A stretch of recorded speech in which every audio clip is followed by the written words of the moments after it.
Hey everybody, welcome back to the Driveway Engineer. Merry Christmas, Happy New Year, Happy Hanukkah, Happy Kwanzaa, Happy whatever you're into. It's the holidays and we're all not at work for the most part, so hooray.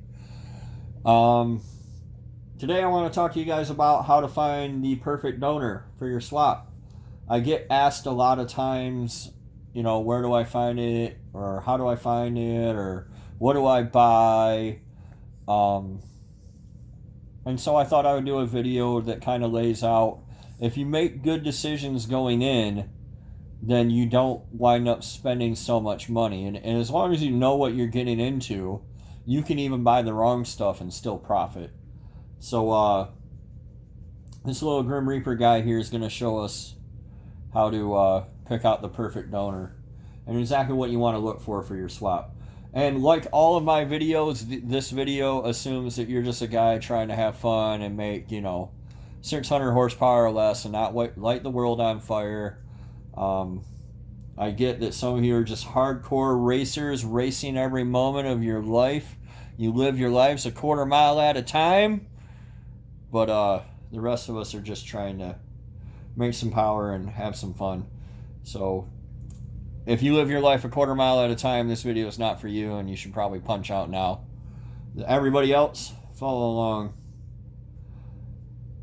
The first question that I would ask, and notice that I ignored engine displacement. It doesn't really matter. You can hit your power goals with pretty much any of them. And I don't really let it dictate what I'm doing or looking for. The first thing that I would ask is, what transmission are you going to use? Are you swapping a four-wheel drive or a two-wheel drive?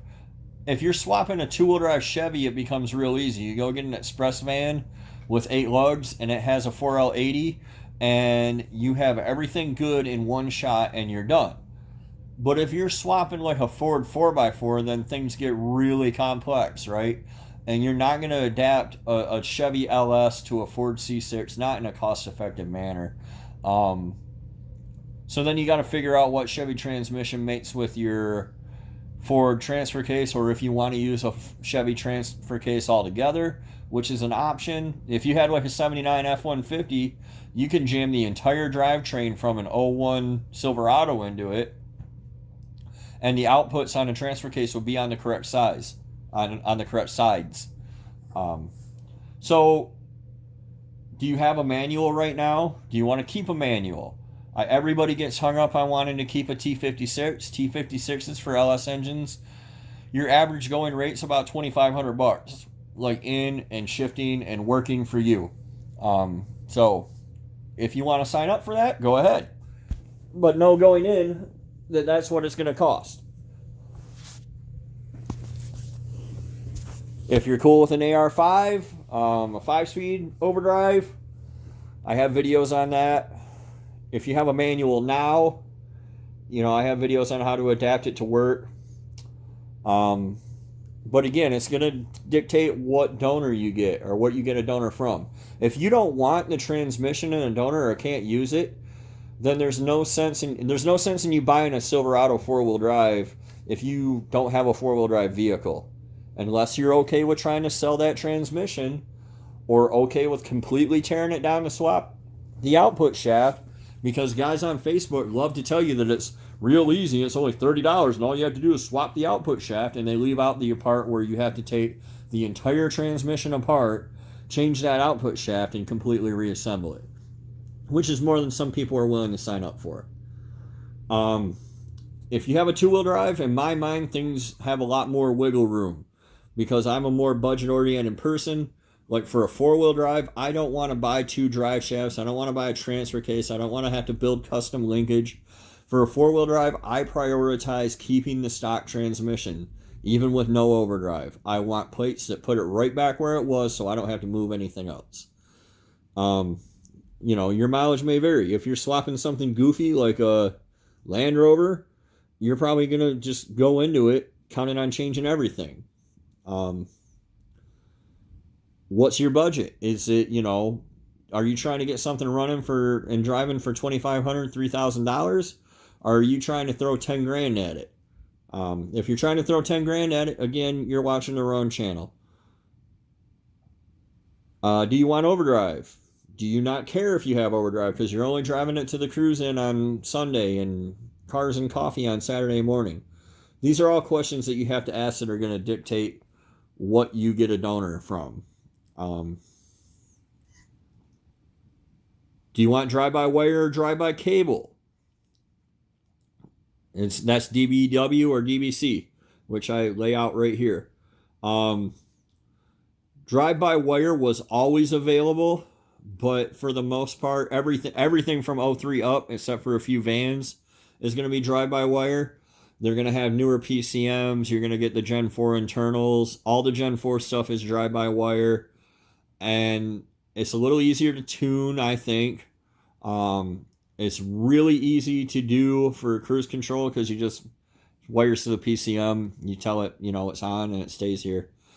You have the downside to drive-by-wire is you have to mount the pedal somehow, some way. Which for a C10, I've shown how you do the Blazer pedal. There's companies out there making brackets and adapting stuff. There's ways around it. There's ways around everything, but you might not want to get into that. A drive-by cable is super quick, easy, dirty, nasty. Slam it in there, hook a cable to it, hook a shoestring to it, hook whatever you want to it, and it'll make noise. And I actually have one of each of these engines. It doesn't really matter to me per se. Do you want a complete donor or do you want a junkyard engine? And this again is where people have to be honest with themselves. You can buy, in my area, most people's area, a running, driving 20-year-old Silverado for under $1,500, and a lot of times under $1,000. They're going to look like hell, and they're going to need this and that and the other thing. But if you're taking it apart, you don't care, right? But when you buy a donor, I would say get one that has the stuff you need. If you need a two-wheel drive transmission, get a two-wheel drive donor.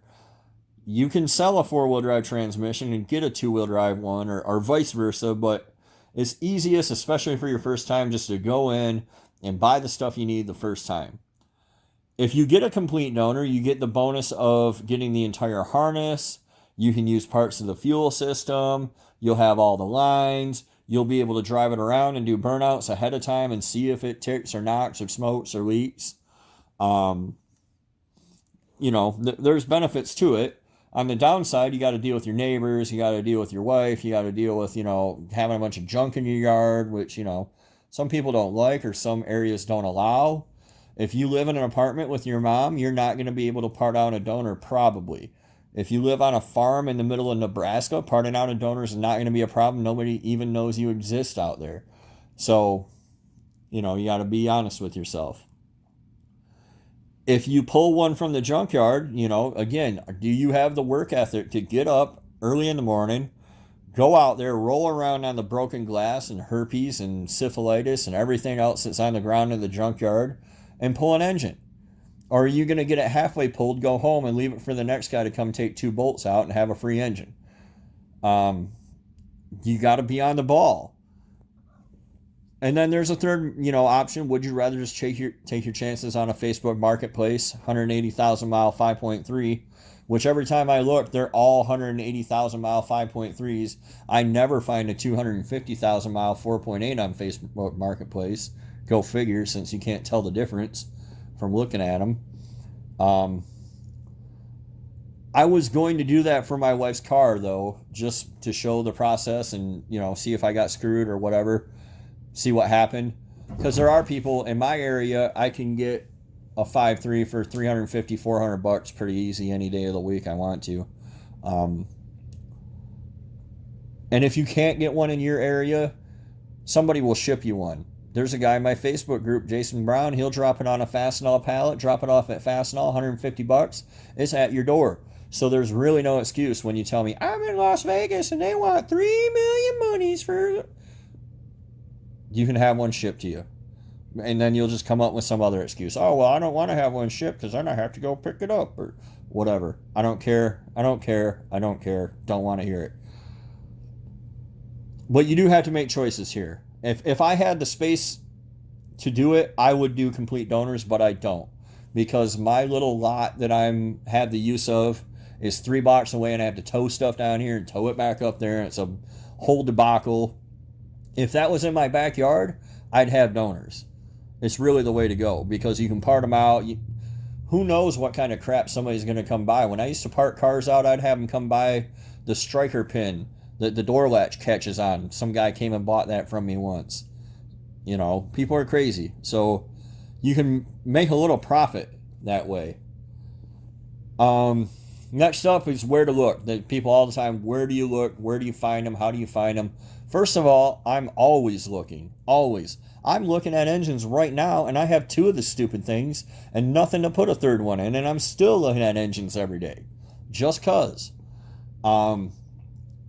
If you're walking around with $500 in your pocket, you can come up with an LS engine if you're anywhere in the lower 48 of the United States. Period. The number one place I look is Facebook Marketplace. And then there's Facebook groups too. The groups have kind of fallen by the wayside now that the marketplace has taken over. But there's still your local, you know, your county yard sale, your county man stuff, your town flea market. Those groups, sometimes I see posts in those groups that don't show up for me on Marketplace for whatever. So make sure that you're checking through your little man stuff, yard sale, piece of crap car groups. We have like 5 different groups for cars under $1,500 here in Michigan, and I see Silverados on them all the time. And really, if you just don't give a crap and want people blowing up your phone, you can just post up in one of those groups, hey, who's got a Silverado for less than $1,500? And after you weed through the 84 people that have a Ford F-150 for $3,000, you'll find somebody with a Silverado for $1,500. The apps, I don't do well on the apps. Other people, I think these apps are bigger in other places. But like Let Go and OfferUp are both apps that are basically like Facebook Marketplace. I don't really do very well on either one of them. They're not widely used in my area, it would seem. But I do check them. I've just never had any luck with them. I've had other people tell me they do have luck with them, though. Craigslist is still a thing. They don't charge you to put your car on there. I don't know why people tell me that. I literally did it right before I started this video. Didn't charge me a thing. But for whatever reason, everybody believes that now, and Craigslist has kind of died off. But there's still stuff on there. And sometimes it's stuff that you can't find anywhere else. There's postings in your local store. When I was in my local supermarket recently, I saw a listing for a van on the little bulletin board, the way they used to do it back in the 80s.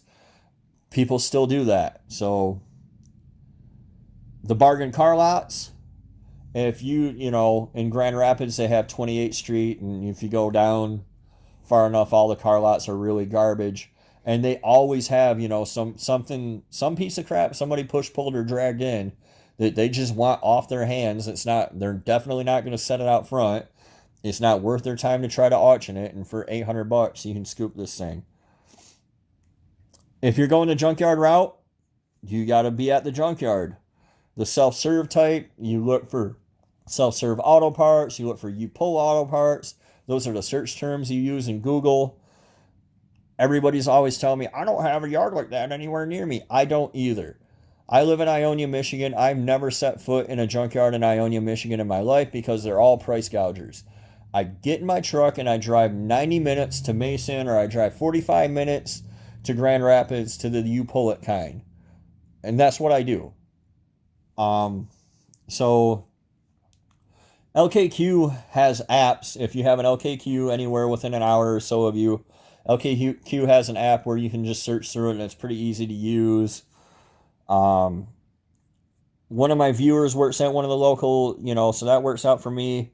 Go in there and talk to the people too. That's the last one. Talk to people. Go out and talk to other human beings. Put your phone down and talk to people and say, hey, I'm into cars. You work here. Do you get any trucks in?